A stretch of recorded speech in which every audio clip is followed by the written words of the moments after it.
The A-List Podcast is brought to you by FanDuel, the exclusive wagering partner of the CLNS Media Network. Welcome into the playoff edition of the A-List Podcast. I'm Kwani Lunis, joined by Sherrod Blakely, Gary Washburn. We've been pushing along through this season. Here we are in the playoffs. Gary looks so unimpressed, as usual. We need to start making memes out of you because you just always look like, why am I here? Why have you continued to keep coming back? That's my question. Why am I here? You clearly still like us. That's Gary. That's Gary's look. Yeah, why am I here? Like, what are we doing here? No, I'm ready. You know we appreciate you. We're glad to have you on the pod. But yes, the Celtics, they are playing the Hawks in this series. They're up right now at Boston 2-0 with a lead. Atlanta does not look like they're trying to do anything right now. Tatum, 27 points per game, 10 rebounds per game, 4 assists per game. Brown, 23.5. Derrick White, another one that's been looking good. Let's just start with the two Jays first. What do you two make of the way they've performed in the first two games? Well, start with Tatum. Yeah, he's just been. This is top 5 Tatum. He's giving you 27-10, and he's doing it in an efficient manner. And I think that's the thing that really jumps out to me. The 50% shooting on threes is a big deal for a guy who takes a fairly high number of threes. He's been really good in that regard, and just his overall play has been just exactly what you need from your best player. And Jalen, even with the hand issue, Jalen's still giving you 24 and 7. Good job defensively for the most part, and doing his part. But the revelation in the Celtics in this 2-0 start has been Derrick White. I think he's been the guy that has really kind of stood out for all the right reasons. Before the series started, we talked about this on one of our sister sessions, the Guard Report. I thought Derrick White was going to be a guy that would win the Celtics a series at some point in the playoffs, and it looks like it may very well be this first one because he really has been that good on so many different levels for the Celtics. Yeah, I think that they've done what they're supposed to do. I think Jalen's still kind of struggling to figure out how to manage the hand and but he's hit some big shots. Jason, I think, as Sherrod said, the 3-point line is very important. And to be honest, Jason hasn't gotten to the free throw line in this series yet. Like he has, but I think 2 attempts in each game. Yeah, I don't think he attempted any attempts in game 2. So he's scoring without getting to the free throw line. So let's see if that opens up in Atlanta. I think if that development happens where Jason gets 6 to 8 to 10 free throws a game, it makes it much easier. And I think they'll pull away and win this series pretty easily. But I think both of them have been solid. Obviously, Derrick White has kind of stolen the show in terms of his production. And they've just played overall. I think we're all concerned about whether they would be prepared for this series, like whether they would ease into this series and have to get punched first and figure it out and then come back and win. But they've taken their opponent very seriously. The defensive side, they've been great. They've put emphasis on rebounds. All they got pounded on the boards in game 2, they still competed. And that's very important. So very impressive first 2 games. Jason and Jalen are doing their thing. And you hope for Jalen that the hand starts to heal, a couple of days off, maybe get it restitched. I don't know how that goes.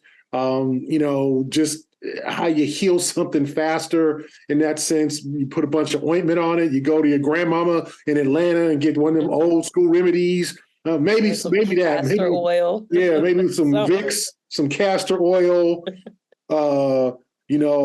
some Sudafed or something. All the remedies. Mix it together and then, put the little bandage, the ACE bandage on there, and then don't move that hand right. for 24 hours.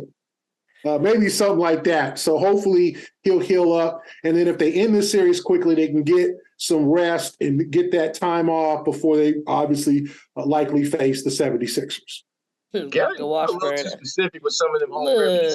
Making me a little nervous. Dr. Washburn at your service. I know them all. Put a little water on that. Right. Just let it sit. Yeah. But you both mentioned clearly Derrick White is a standout at this point.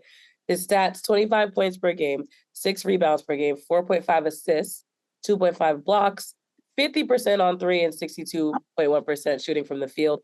The MVP chance came. Do you two think, right, as of right now, he's the playoff MVP for the Celtics? Yeah, I mean, because what he's been able to give them has been so invaluable, not only in the totality of his production, but the timeliness of it. You know, Derrick has made some really big shots when Atlanta, I think, was kind of starting to feel themselves a little bit and starting to get back to the game. And the thing that often gets overlooked with Derrick White and his impact is what he does defensively. You know, there's a reason why Trae Young has been kind of, Trae old in this series. Derrick has had a lot to do with that. And not only in terms of staying in front of him and contesting shots, but also blocking shots. I mean, Derrick is averaging, I think, damn near 3 block shots a game or something like that. That's highly unusual for a guard, particularly a guard who doesn't have what you would consider the cookie cutter dimensions of being a shot blocker. I don't think Derrick White has like that 7 foot 5 inch wingspan, and he's not 6'9", 6'10", playing the guard. He's a 6'4", 6'5" guy, decent wingspan, but is incredible timing and knows how to move his feet at a high level from a lateral standpoint. And it's just really giving the Celtics everything they need at both ends of the floor.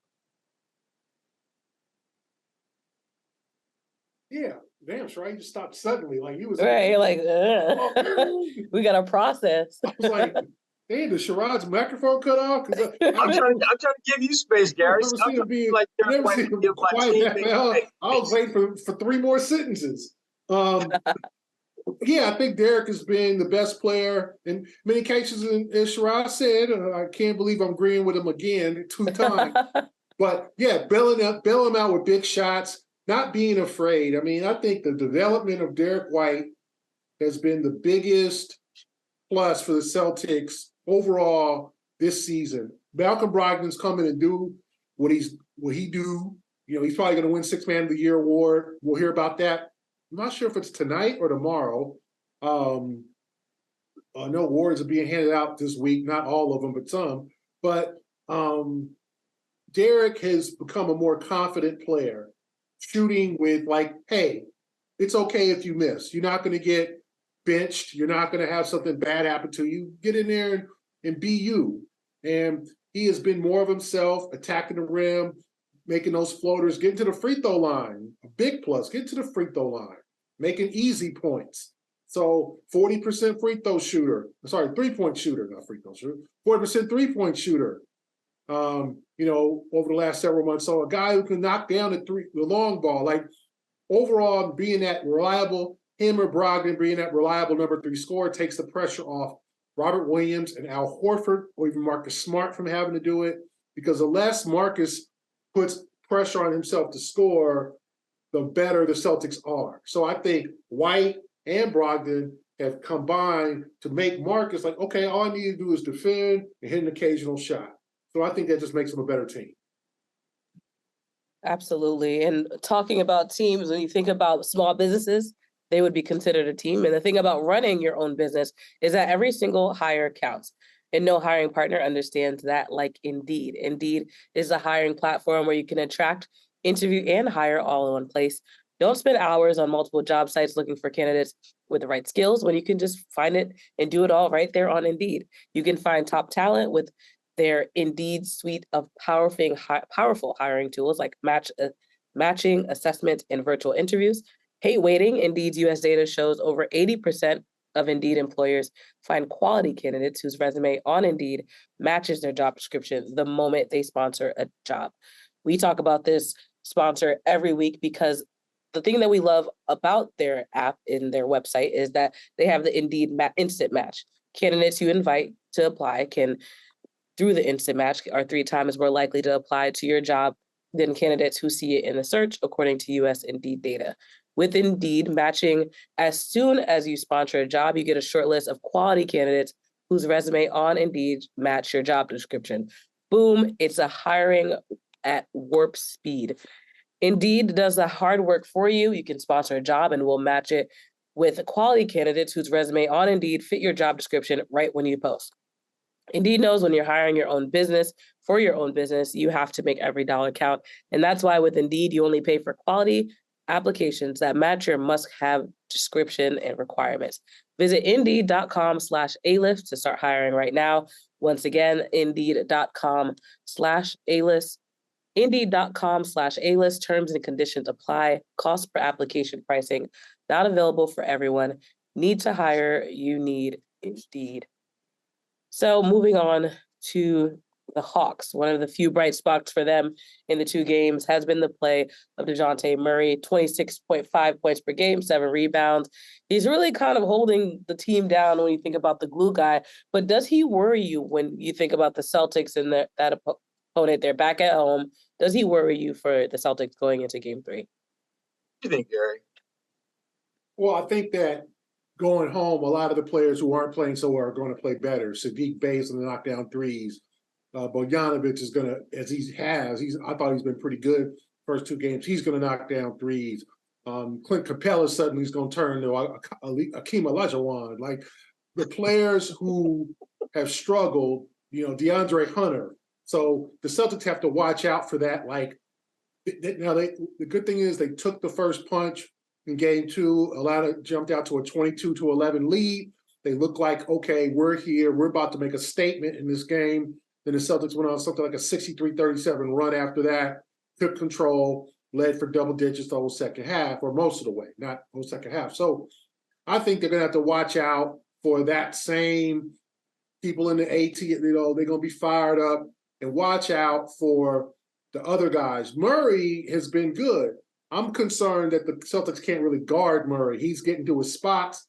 Murray, I think a lot of fans really haven't seen much of him. Obviously, those years in San Antonio, he's a mid-range specialist, but he can get that 8 to 10 foot range, as we've seen. He can get there and get it down. And now he's become a better three-point shooter. He was more of a mid-range guy the first few years of his career. Now he's become a better three-point shooter. We saw that he hit 7, I want to say, or 6 in game 2.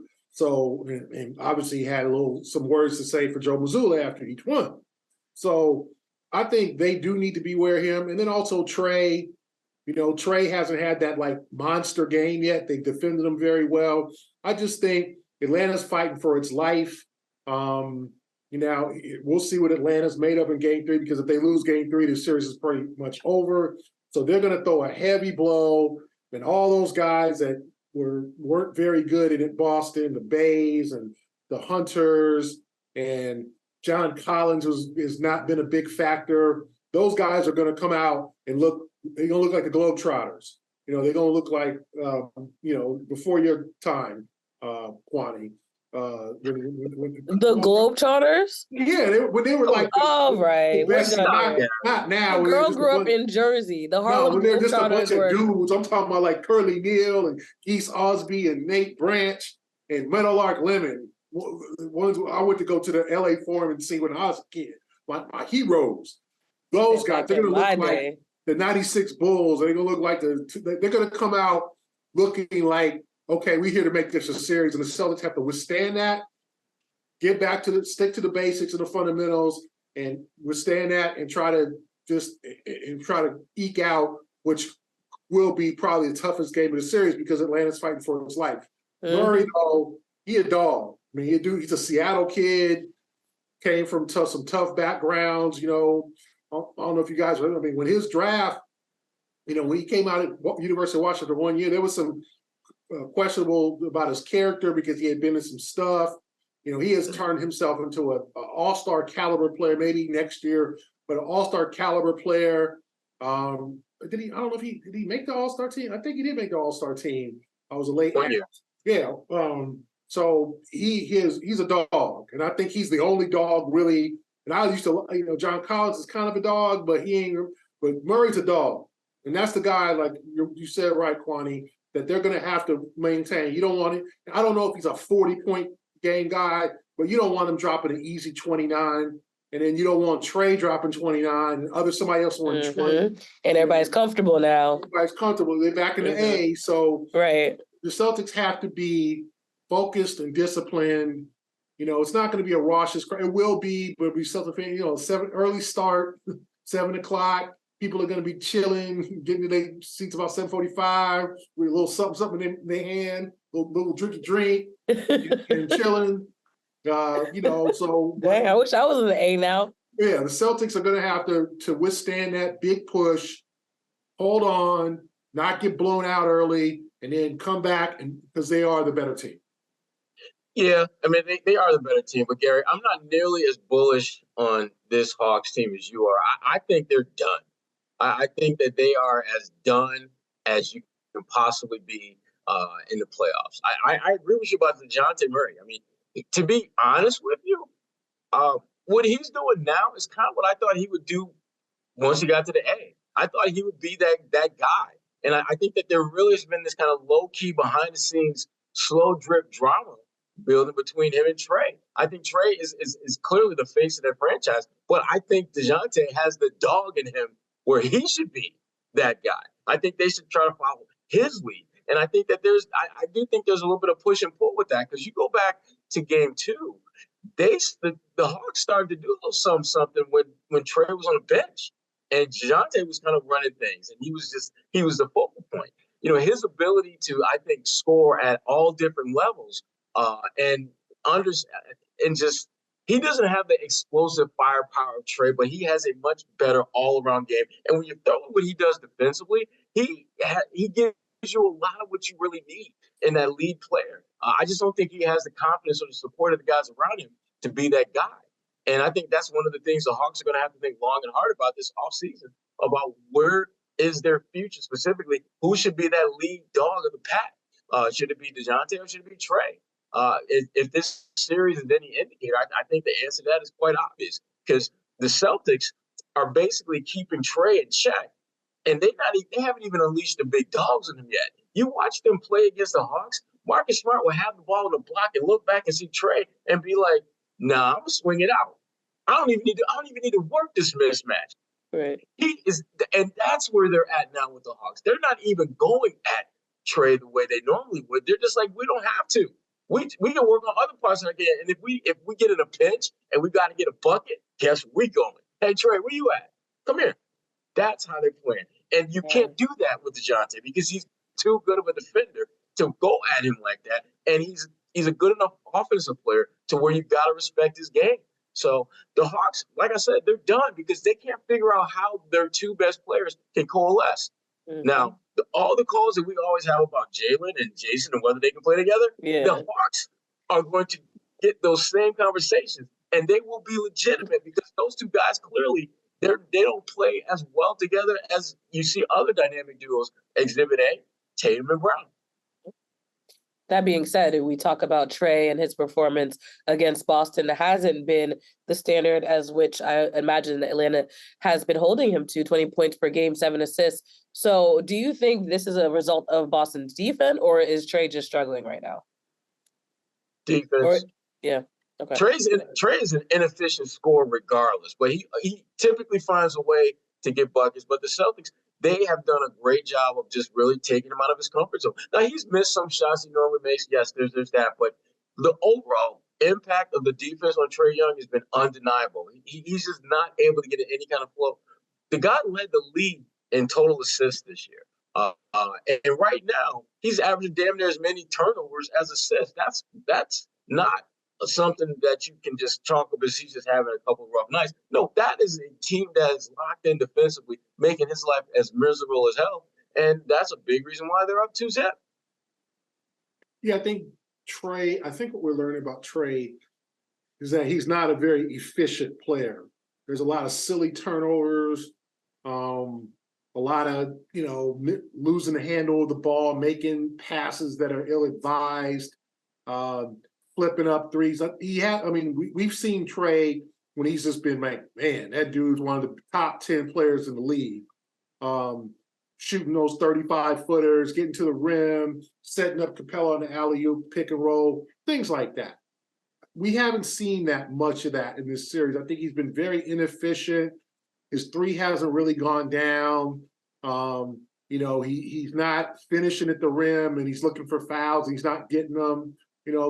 The officials are pretty much letting them play in this series on both sides. Like, it's not like Tatum's lived at the line either. Like, there hasn't been a lot of free throws in terms of just like the numbers in this series, a lot of fouls.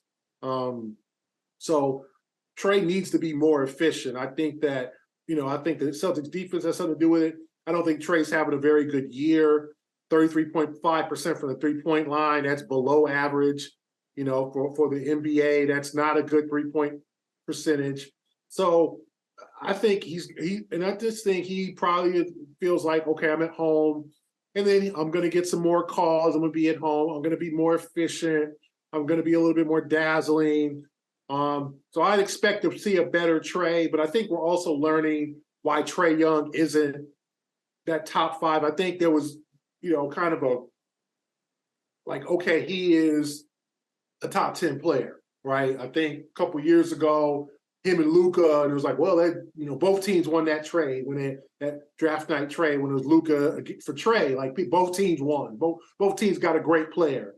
And now I think with Trae and being kind of coach killer, I think that there's a kind of a level of like, well, is this who he is? Is he just an inefficient shooter that when he's on, he's on? Because he's got to take that next step. The Currys and the great point guards take that next step. They become more efficient. They lower their turnovers. They learn how to make good court decisions. They're not as wild with the ball. Trae is still getting to that level. He's only 24, so we've got plenty of time, but I don't think Trae has advanced to that top 10 or top 15 player this year. I think he might have regressed a little bit. Yeah. I mean, you look at a guy like Jaylen Brown. I mean, I think most NBA executives, if you had a choice of taking either Jaylen Brown or Trae Young, you're going to take Jaylen. And that says a lot about how far Trae has fallen and how Jaylen has risen. But more importantly, it speaks to how it's not so much what you've done, but what are you doing right now? I mean, like the Luka hype is still there, but it ain't as nearly as sexy as it was like a year or two ago. Now it's just like, well, damn, Luka. I mean, we know you're nice, but damn, you can't even get your crew to the playoffs. We ain't even talk about like top 5 seed. We ain't talking about home court. We talking playoffs, y'all. So I think Trae, if for him to make that leap and to be that player that so many thought he would be, or so many were kind of looking ahead and thinking he would become, he's got to get better. And he has clear flaws to his game that I'm a little bit surprised he hasn't worked a little bit harder at getting better at. I mean, his defense, defense is so much about effort. And Trae just looks like he ain't trying to work at that part of the court. And the sad part about it, when you talk to people who cover that team and have been around them, they're like, he's actually better at it now, which to me is scary because he's still bad, like painfully bad to watch at that end of the floor. So he has to figure out a way to become moderately average at that end of the floor, because if he can do that, then he becomes a top 10 player easily. If I were him, and as crazy as this may sound, I'm looking at a guy like Sam Hauser, who was never going to be an elite defender, and yet you see that teams that try to go at him, they go away from that quick because he's figured out a way. I got guys who can help me, and I need to do enough on my end. My effort has to be good enough to where they just aren't going to get their way every single possession. And Trae doesn't fight hard enough on defense the way he does to get open on offense. And he's got to figure out and learn that's how you're going to be a top 5, top 10 player in this league. You have to give great effort at both ends of the floor. As much as we talk about how easily Tatum can go out there and get you 25 and 10, you look at what he does defensively. Tatum makes at least 2 or 3 pretty good plays defensively almost every game. And I don't think that was the case 2-3 years ago. And again, is Tatum a first team All NBA defensive player? I don't think so. But you can't look at that part of his game and say that is a clear flaw that he's horrible at, that he's not very good at, because that's just not true. Trae, it is true. And A-List podcast would not be complete without giving a shout out to our good friends at FanDuel, where grand slams, no hitters, and double plays are back. And there's no better place to get in on the Major League Baseball action than FanDuel, America's #1 sportsbook and official partner of Major League Baseball. And new customers in Massachusetts can get in on the action with $200 in bonus bets, guaranteed, when you place your first $5 bet. Just sign up at FanDuel.com/Boston. Finally, you can bet on all your favorite sports, from the money line to point spreads to player props and more. And the app is super easy to use. Just go there, handle your business, place your bet, and keep it moving and keep the moolah coming your way. So Bet now on the apps that's safe, secure, and super easy to use. Don't miss your chance to get $200 in bonus bets, win or lose. Visit FanDuel.com/Boston and make every moment more. FanDuel, again, the official partner of Major League Baseball. All Back right. to the Kwani Lunis production. As usual, before we wrap, quickly, I'm curious from both of you. Obviously, this game is going to at least 2 more games in Atlanta, but do you think the series will end up back in Boston? No. I'm coming back to Boston. The Hawks ain't. 1, 2, 3 Cancun. 1, 2, 3 Cancun. Go Hawks. What you got, Gary? Wow, I don't think it will be either. I think they'll give a good effort in game 3, but I do think that the Celtics will prevail and then, hold on and avoid having to go back to Boston for game 5. They'll sweep it out. So no, I don't think it is. I think the Celtics were better teams. I thought game 2 was a chance that they had to really,